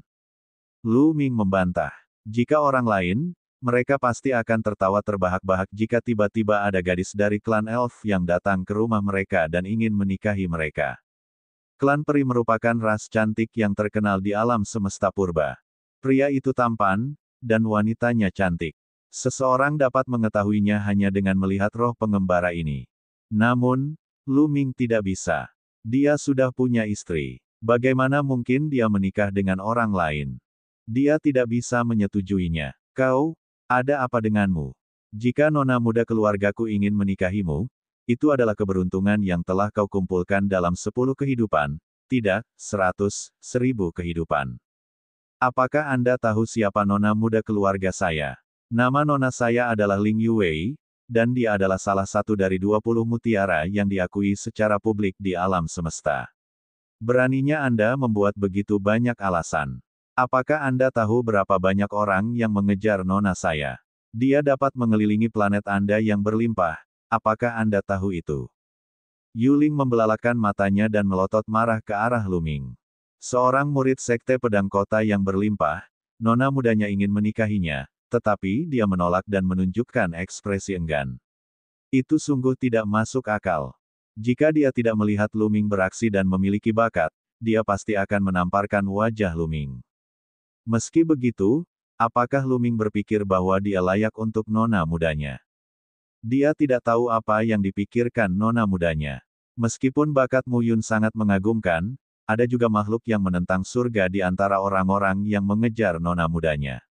Mengapa dia memilih bocah nakal ini? Apakah benar-benar karena pertunangan? 20 mutiara alam semesta, Ling Yuwei. Lu Ming tercengang. Tentu saja, dia pernah mendengar tentang Ling Yuwei. Dengan jade yang merupakan dewa mimpi, bagaimana mungkin dia tidak mengetahui tentang para jenius tak tertandingi ini di masa puncak kehidupan mereka. Keajaiban luar biasa dalam daftar alam semesta purba. Ke-20 mutiara cemerlang dalam daftar mutiara primal semuanya adalah pemimpin generasi muda di alam semesta primal. Kemunculan masing-masing dari mereka akan menimbulkan sensasi. Dia telah melihat pahlawan paling berbakat beberapa kali. Ling Yuwei, putri dari klan peri, adalah wanita cantik yang tiada taraf. Kecantikannya tak tertandingi, bakatnya dalam kultivasi juga sangat tinggi. Hanya ada 20 mutiara dalam daftar mutiara alam semesta purba. Oleh karena itu, menjadi cantik tidak berarti seseorang dapat masuk dalam peringkat mutiara. Ada banyak sekali makhluk di alam semesta purba, dan tak terhitung banyaknya yang cantik.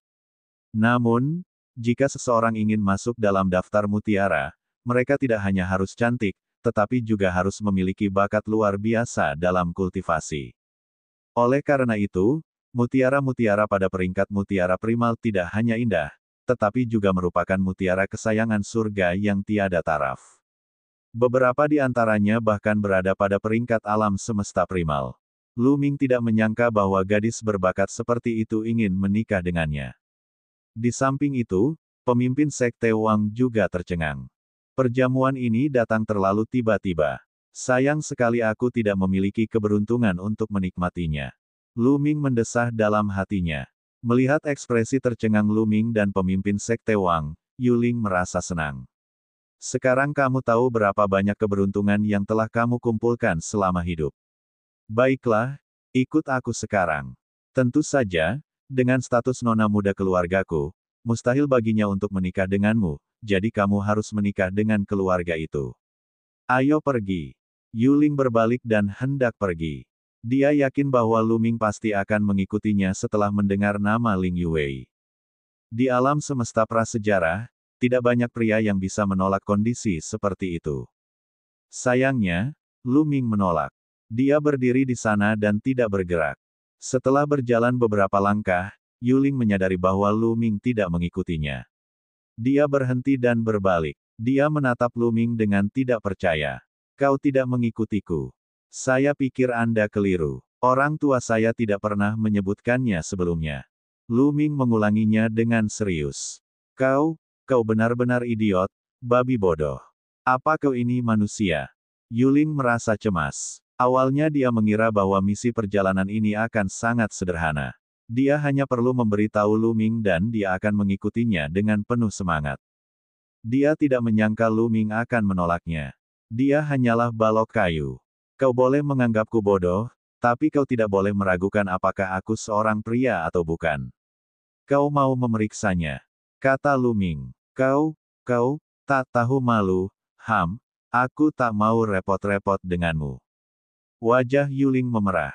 Dia menghentakkan kakinya dengan marah dan pergi. Adik kecilmu, ini adalah kesempatan bagus. Bagaimana mungkin kamu menolaknya? Seru Master Sekte Wang. Lu Ming sekarang dianggap sebagai murid Sekte Pedang Fengdu. Jika Lu Ming menikahi putri klan Elf, Ling Yuwei, Sekte Pedang Fengdu akan berada di perahu yang sama dengan klan Elf. Di masa depan, tidak ada kekuatan di zona bintang laut besi yang berani melawan mereka. Lu Ming mengerutkan kening. Master Sekte Wang, aku ingin tahu. Apakah kau sudah menyelidiki latar belakang, Mu Yun? Bagaimana dia bisa mendapatkan tunangan? Dan dia adalah putri dari ras Elf. Ini, aku tidak tahu. Master Sekte Wang juga bingung. Mu Yun yang asli hanyalah murid biasa-biasa saja dari sekolah pedang kota berlimpah. Bakatnya biasa saja, dan dia sangat rendah hati.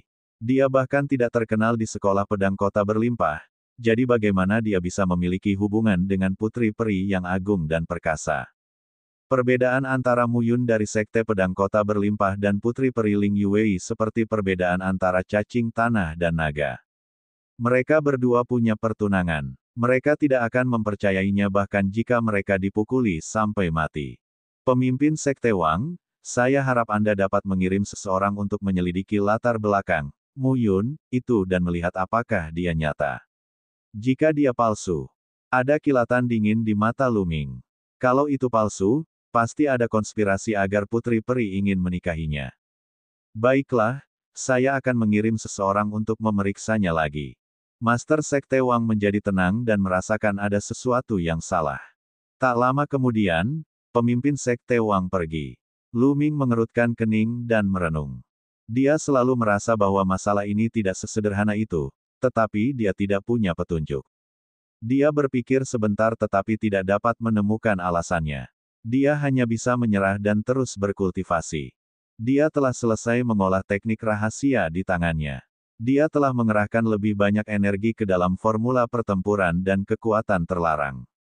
Yang pantas disebutkan adalah bahwa setelah periode pemahaman yang begitu panjang dan pertempuran terus-menerus dalam perjanjian aliansi sumber daya, pemahamannya tentang formula karakter pertempuran akhirnya berhasil dicapai. Dia sudah mampu memicu formula pertempuran dengan kekuatan tempur 6 kali lipatnya. Namun, kemungkinannya tidak tinggi, hanya 1 dari 30. Kaisar Naga Abadi Chapter 3779 Bahasa Indonesia. Bab 3779, ini benar. Formula pertempuran adalah sumber pertempuran. Semakin seseorang berkultivasi, semakin sulit untuk memahaminya. Sudah lama sekali ia tidak mengolah formula pertempuran hingga tingkat keberhasilan 100%. Selama ini, ia tidak menyerah untuk memahami formula pertempuran. Selama ia punya waktu, ia akan memahami dan mengolahnya. Dia telah berkultivasi dalam waktu yang lama sebelum mencapai kesuksesan. Dapat dikatakan bahwa kesuksesan datang secara alami ketika kondisinya tepat. Tentu saja, ia perlu memperdalam pemahamannya untuk meningkatkan tingkat keberhasilan memicunya. Akan lebih sulit lagi untuk meningkatkan rasio keberhasilan hingga 6 kali lipat. Lu Ming tidak perlu menunggu lama.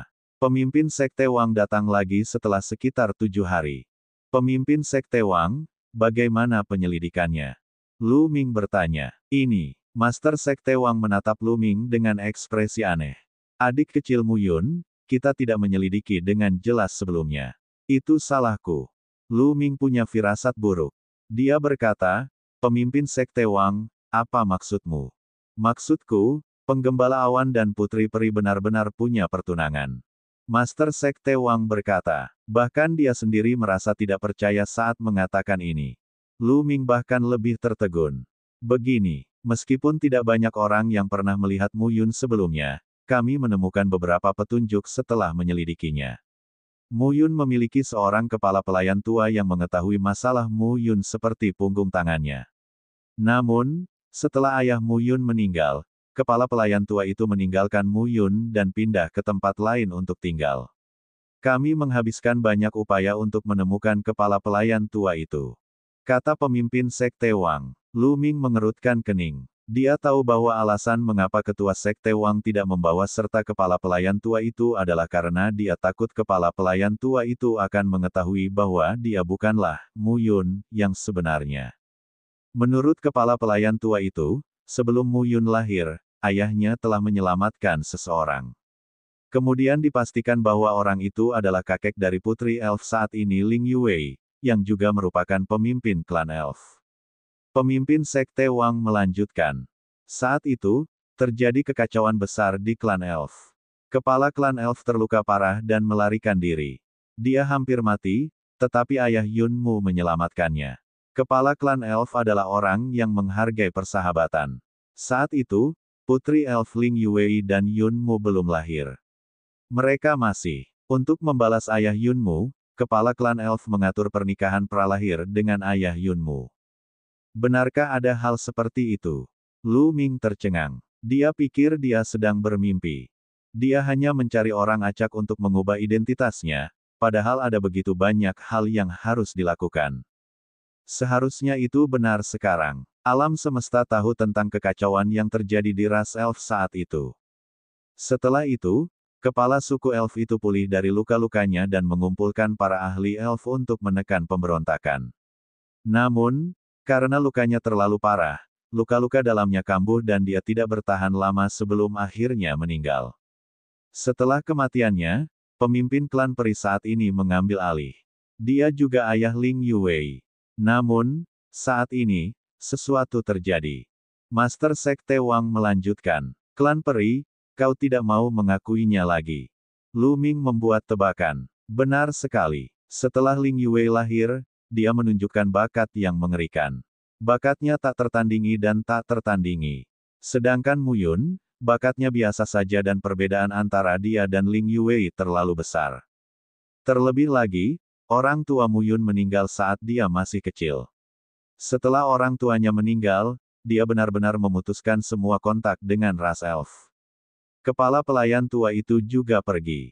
Masalah ini awalnya dibiarkan tidak terselesaikan karena tidak banyak orang yang mengetahuinya. Siapa sangka? Ekspresi wajah Master Sekte Wang tampak rumit. Lu Ming tertegun, lidahnya keluh, dan tercengang. Bagaimana dia bisa menghadapi hal yang begitu melodramatis? Dia hanya ingin mencari seseorang untuk menggantikan identitasnya, tetapi sekarang putri dari ras elf terlibat. Apakah para peri telah melihat Lu Ming? Lu Ming bertanya. Dia khawatir dengan masalah ini. Jika para elf pernah melihat Cloud Herder sebelumnya, mereka akan tahu bahwa dia palsu saat melihatnya. Akan mudah untuk menentukan asal-usul kehidupannya dari auranya. Aku rasa tidak. Menurut kepala pelayan tua, setelah penggembala awan lahir, dia tidak melihat peri apapun. Kata pemimpin Sekte Wang. Lu Ming diam-diam menghela napas lega. Namun, itu masuk akal. Setelah kepala suku tua itu meredam pemberontakan para elf, luka lamanya kambuh dan dia meninggal beberapa tahun kemudian. Selain kepala suku tua itu, ras elf lainnya memandang rendah penggembala awan dan ayahnya. Lagi pula, jurang pemisah antara mereka berdua terlalu besar. Adalah hal yang biasa bagi para peri untuk tidak melihat penggembala awan. Tetapi sekarang, mengapa pihak lain tiba-tiba datang mencarinya? Adik kecil penggembala awan, kurasa Putri Elf telah melihat penampilanmu selama perjanjian sumber daya. Aku menerima berita bahwa selama perjanjian, seorang tokoh penting dari ras Elf datang menemui Ordo Tianhong. Mungkin Putri Peri melihat bakatmu dan yakin dengan bakat dan sikap heroikmu, jadi dia mengakui pernikahan ini. Ini juga merupakan kesempatan untukmu. Pemimpin Sekte Wang berkata, tentu saja, dia berharap Lu Ming akan menyetujui pernikahan itu. Aku adalah aku, bukan penggembala awan dari Sekte Pedang Kota yang berlimpah. Ini tidak mungkin. Lu Ming menolaknya secara langsung. Pemimpin Sekte Wang terdiam. Dia tidak mengerti mengapa Lu Ming menolak tawaran yang begitu menggiurkan. Kalau dia yang melakukannya, dia pasti sudah setuju sejak lama. Setelah pemimpin Sekte Wang pergi, Lu Ming mengerutkan kening dan berpikir keras. Haruskah dia pergi saja? Namun, dia telah berusaha keras untuk mendapatkan identitas ini, dan itu benar-benar cocok.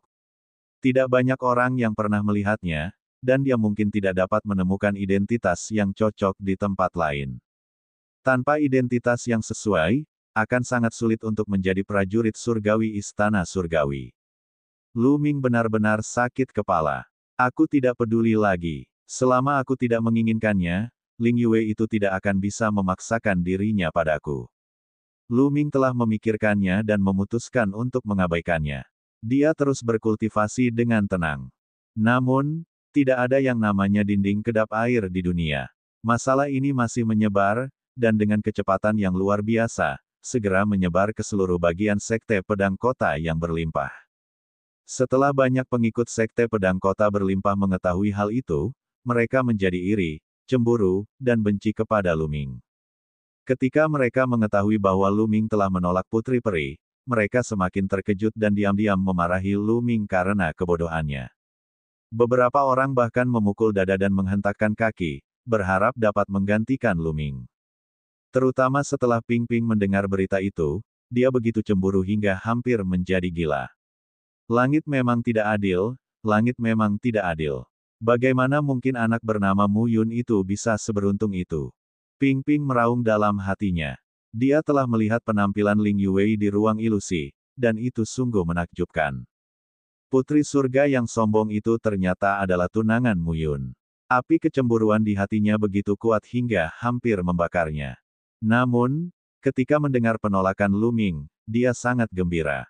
Dia diam-diam memarahi Lu Ming karena bersikap bodoh dan bodoh karena menolak kesempatan seperti itu. Kudengar jumlah orang-orang kesayangan surga yang mengejar Ling Yue bisa membentuk lingkaran di sekitar planet yang berlimpah. Bocah Muyun itu ternyata bertunangan dengan Ling Yuwei. Hehe. Tatapan Ping Ping beralih dan dia tertawa dingin beberapa kali. Kaisar Naga Abadi Chapter 3780 Bahasa Indonesia. Bab 3780, Paragon dari berbagai ras. Ping Ping menyunggingkan senyum licik, lalu mengeluarkan jade surgawi ilusi dan mengirimkan pesan ke dalamnya. Itu adalah berita pertunangan Lu Ming dan Ling Yuwei. Lebih jauh, bahkan disebutkan dengan jelas bahwa Lu Ming telah menolak Ling Yuwei. Begitu berita ini keluar, seluruh alam semesta meledak. Banyak sekali teladan yang gempar. Putri peri yang agung dan perkasa Ling Yuwei telah bertunangan. Dan targetnya sebenarnya adalah murid dengan kekuatan tingkat alam semesta biasa. Banyak orang bahkan belum pernah mendengar tentang Sekte Pedang Fengdu. Ini hanyalah gabungan antara ayam dan burung phoenix. Yang lebih penting, Putri peri Ling Yuwei berencana untuk menikahi pria ini. Yang lebih penting lagi, anak bernama Muyun ini telah menolaknya. Banyak sekali jenius yang merasa seolah-olah mereka telah menerima pukulan berat. Hati mereka sakit, dan tatapan mereka menjadi dingin. Bahwa Muyun pasti telah mengumpulkan banyak keberuntungan di kehidupan sebelumnya untuk bertunangan dengan Putri Yuwei. Terlebih lagi, dia benar-benar menolaknya. Sungguh tidak masuk akal. Dia pikir dia siapa? Sialan, di mana sekte pedang ibu kota yang berlimpah? Aku akan menemukannya. Aku akan melumpuhkan bocah nakal itu. Banyak orang berteriak di ruang ilusi. Mereka mengejar Ling Yuwei dengan sekuat tenaga, tetapi Ling Yuwei sama sekali tidak peduli dengan mereka. Bagaimana dengan Muyun? Ling Yuwei telah mengambil inisiatif untuk menikahi Muyun, tetapi Muyun malah menolaknya. Sebagai perbandingan, mereka itu apa? Sampah. Ini merupakan pukulan besar bagi harga diri mereka. Menurut mereka, Lu Ming menamparkan wajah mereka. Oleh karena itu, banyak sekali teladan yang menyatakan bahwa mereka akan datang ke Sekte Pedang Kota berlimpah untuk memberi Lu Ming pelajaran. Pada saat yang sama, para jenius ini juga memiliki pemikiran yang sama. Mereka ingin menginjak-injak Lu Ming dan menunjukkan kepada Ling Yuwei siapa jenius yang sebenarnya. Dialah orang yang layak untuknya. Pada suatu ketika, banyak kesayangan surga menanyakan lokasi Sekte Pedang Kota berlimpah dan Muyun. Di Sekte Pedang Kota yang berlimpah, Ping Ping melihat berita di ruang ilusi dan mengungkapkan senyum bangga. Lu Ming, mari kita lihat bagaimana kau akan mati kali ini. Ping Ping mencibir. Dia berpikir sejenak dan mengirim pesan lain di ruang ilusi. Dan EBSP, tentu saja, nama dimensi mimpinya bukanlah nama aslinya. Kalau tidak, dia tidak akan berani mempostingnya. Di ruang ilusi, dia menyebutkan bahwa kekuatan tempur Lu Ming tidak lemah. Dia telah mengalahkan negara Xiang dari suku Xing dengan kekuatan Dewa Surgawi tingkat ke-6-nya. Alasan dia menyebarkan berita ini bukanlah untuk meninggikan status Lu Ming atau membantu Lu Ming membuat namanya terkenal. Tujuannya adalah untuk memberitahu para jenius dari berbagai ras tentang kekuatan tempur Lu Ming, sehingga mereka dapat mengirimkan lebih banyak jenius yang kuat, alih-alih beberapa orang yang tidak berguna dan tidak sebanding dengan Lu Ming. Ketika berita ini keluar, hal itu menyebabkan kejutan yang bahkan lebih besar. Negara Matahari Ungu adalah salah satu dari 100 ras teratas. Negara ini cukup terkenal di alam kuasi kaisar dan seluruh alam semesta purba. Sedangkan Lu Ming, dia hanya seorang dewa surgawi tingkat ke-6 dan mampu mengalahkan negara Matahari Ungu. Saya tidak percaya. Ketika kaum elit melihat berita itu, mereka tidak mempercayainya sama sekali.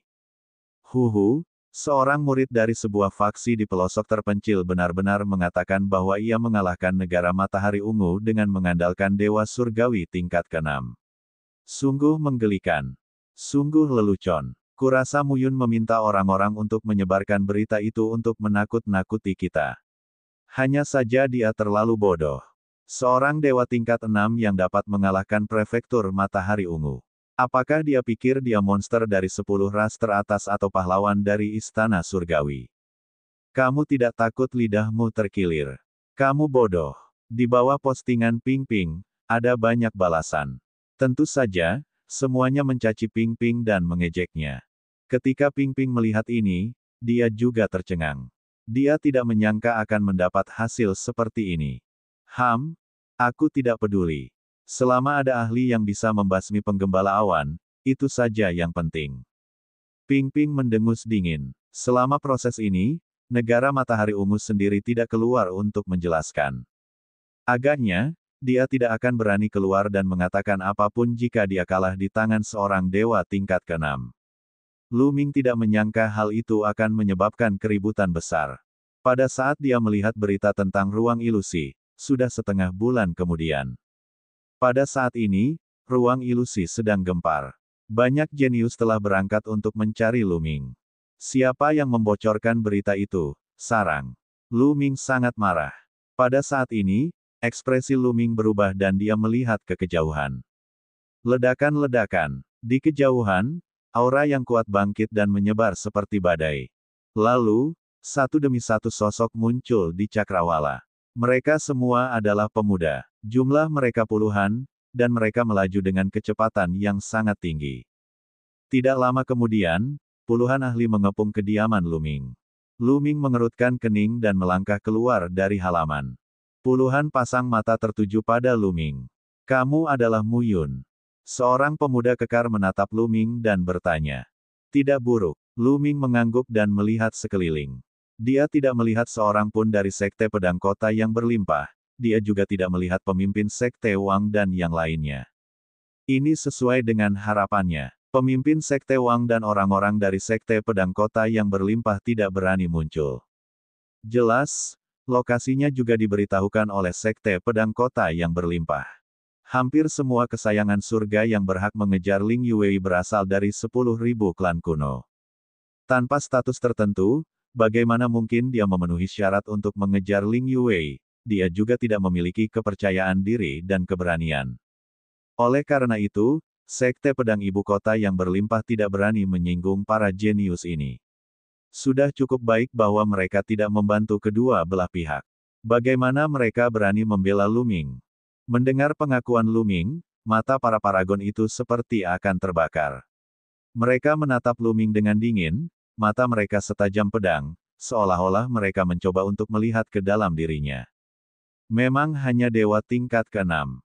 Orang seperti itu mungkin dianggap jenius di Sekte Pedang Kota yang berlimpah, tetapi di alam semesta yang sunyi, dia bukan apa-apa. Bagaimana dia bisa layak untuk Putri Yue?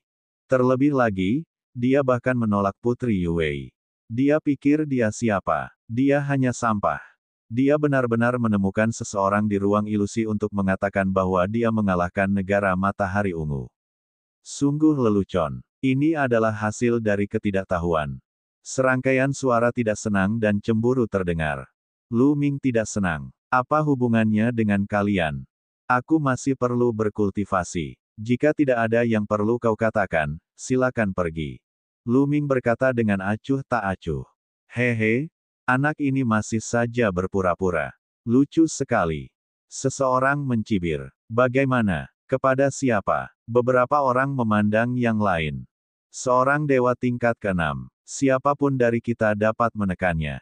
Namun, tidak perlu menggunakan pisau jagal untuk membunuh seekor ayam. Aku bisa melakukannya. Kalian gunakan giok dewa mimpi dan sinkronkan adegan aku menekan bocah ini ke dalam ruang mimpi. Biarkan semua orang melihat bocah ini mempermalukan dirinya sendiri. Seorang pemuda dengan dua hidung melangkah keluar. Orang ini memiliki kultivasi dewa tingkat 8 dan merupakan seorang jenius dari ras berhidung banyak di alam semesta purba.